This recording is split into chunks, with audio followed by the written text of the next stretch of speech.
តបជាប់និងអភិវឌ្ឍការរស់នៅតាមរយៈភាសាជប៉ុនរកមិនឃើញរបស់ដែលចង់រកនៅឯផ្សារទំនើបមិនដឹងអំពីការបំពេញលំនាំបែបបទនៅឯមន្ទីរពេទ្យនៅឯស្ថានីយ៍រថភ្លើងមិនដឹងថាជារថភ្លើងមួយណាទៅល្អនៅក្នុងស្ថានភាពបែបនោះតើសួរជាភាសាជប៉ុនដោយម្ដេចទៅល្អពន្យល់ជាភាសាជប៉ុនដោយម្ដេចទៅល្អការបារម្ភទាក់ទងនឹងភាសាជប៉ុនគឺផ្សេងៗគ្នាអាស្រ័យទៅលើបែបបទនៃជីវភាពរស់នៅរបស់អ្នក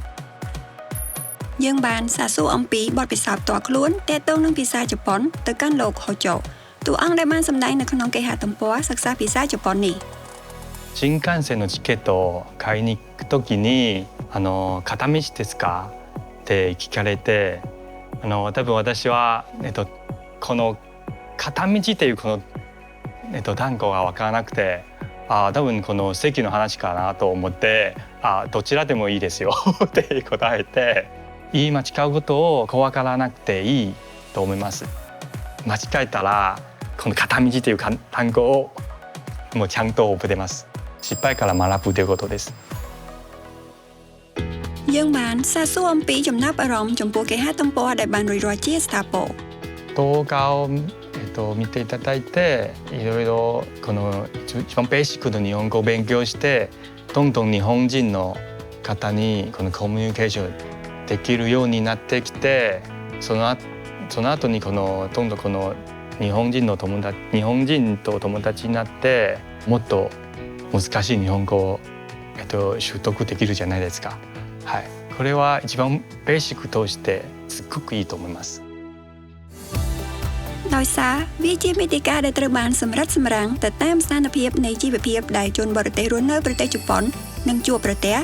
អ្នកអាចធ្វើការសិក្សាភាសាជប៉ុនដែលអាចដោះស្រាយនៅបញ្ហារបស់អ្នកបានសម្រាប់អ្នកដែលសិក្សាភាសាជប៉ុនជាលើកដំបូងលក្ខណៈពិសេសរបស់តួអក្សរសំឡេងនៃភាសាជប៉ុនជាដើមឬរបៀបនិយាយដែលត្រូវបានប្រើច្រើននៅក្នុងស្ថានភាពនៃជីវភាពឬទម្រង់ល្បត់ទាំងនោះគឺត្រូវបានធ្វើការបញ្ចូលណែនាំផងដែរទោះបីជាអ្នកដែលគ្មានឋានៈរៀនភាសាជប៉ុននៅចិត្តក៏ដោយតាមរយៈ smartphone ឬ computer ជាដើមគឺអាចធ្វើការសិក្សាបានដោយងាយស្រួលលើសពីនេះទៀតគេហទំព័រនេះដំណើរការជាមួយនឹងច្រើនភាសារួមមានភាសាអង់គ្លេសនិងភាសាចិនជាដើម